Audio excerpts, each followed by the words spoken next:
Hello again, a very warm welcome to you all. My name is Deni Kay and I'm here today with a bottle of Teeling whiskey.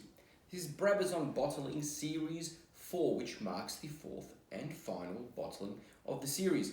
This is a 13-year-old, initially matured in ex-bourbon casks, finished for roughly, I believe, 2 years in Carcavelos white port casks, prior to being bottled at 49.5% and comes in a lovely presentation box. So if you do follow the Brabazon series, then you will know that the third and fourth came in a presentation box with the Brabazon house on the front and the first two in a tube in form of presentation. So the first one, of course, was a series which was, I believe, from memory, non-age statement and highlighted sherry casks. And the Brabazon series really is about that, trying to bring out the full flavour of fortified casks. It does that. Yes, it does, 100%. Number 2, I believe, was also a non-age statement.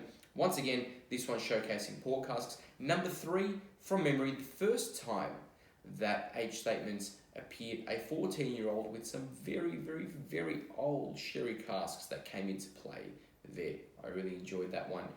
Series 4, as I mentioned, 13-year-old there, and white port casks. Final one, unfortunately, I really enjoyed them, but they've done a fantastic job in the series. This marks my 50th video, which is why I'm sitting here rather than down in my whiskey den, because the first few videos that I did were in this location right here, and also I thought that the Brabazon Series 4 would be fitting because one of my very early videos was actually Brabazon Series 3, which I really enjoyed. So 50 videos, believe it or not, many more interesting ones actually in mind to do soon. So if you don't already subscribe, you should hit the subscribe button. Yes, absolutely. Hit the like button, leave a comment if you'd like to as well. If you don't follow Teeling Whiskey, you should, because everything they do is so good. I'm sure you do because you're watching this video anyway.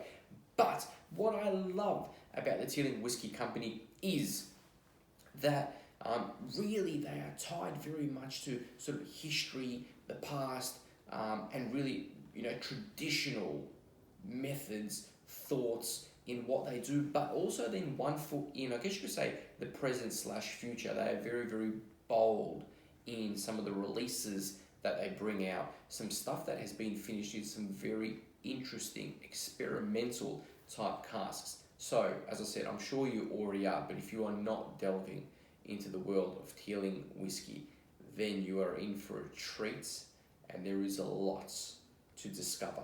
Even the core range, plenty of good stuff in there, very accessible and very, very well priced.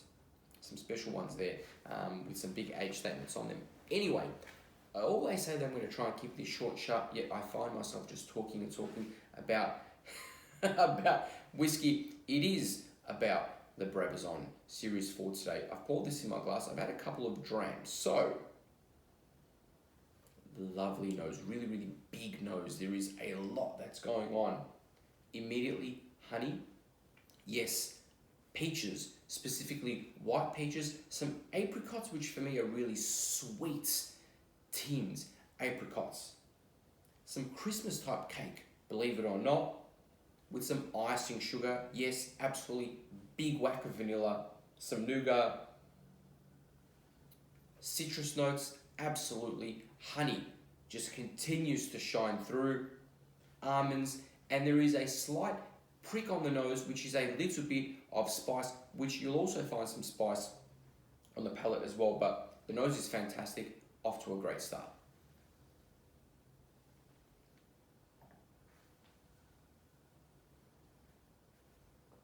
Now, I mentioned spice, arrival, quite a bit of spice that comes through.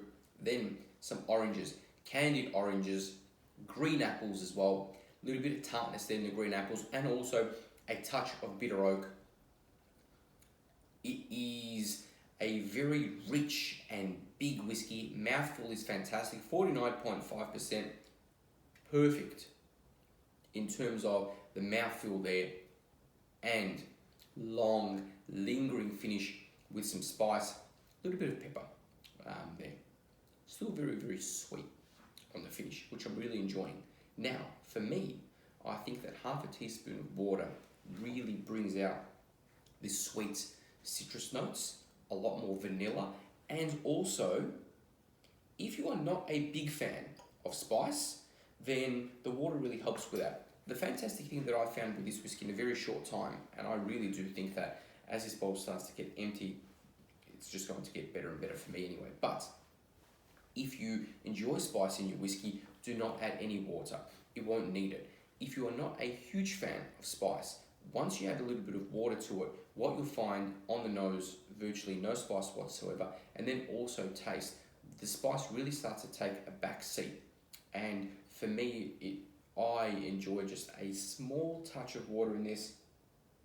Citrus honey immediately, yes. A lot of vanilla, fantastic. Oranges on the nose now as well. Big orange notes there on the nose. Honey, yes, absolutely. A little bit of the nut I mentioned earlier, but white peaches, apricots, fantastic on the nose. Really, really love this. Really, really, really good.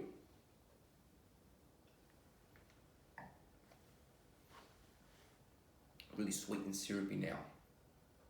The apricots that I mentioned earlier, yes, fantastic. Oranges, candied orange, fantastic. Only a little bit of spice there.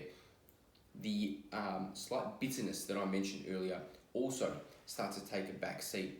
A lot of vanilla comes through, long, lingering, fudgy richness, and that flavour just continues to go. It is big. There is a lot of flavour. They've packed in so much flavour in this whiskey. Really, really lovely. Easily an 8 out of 10 for me. That is a very good score. If you've watched my videos in the past, you will know. For me, anything from a 7 or above is really, really solid. Once you start to hit an 8 or anything onwards, no brainer in terms of buying it. I'm not sure if, I don't really know how I'd be able to get in trouble for mentioning anything. I don't know if this is something that I should mention. I have it on good authority that only about 360 bottles, if my maths is correct, made it into Australia. That's out of a global release of 10,000 bottles.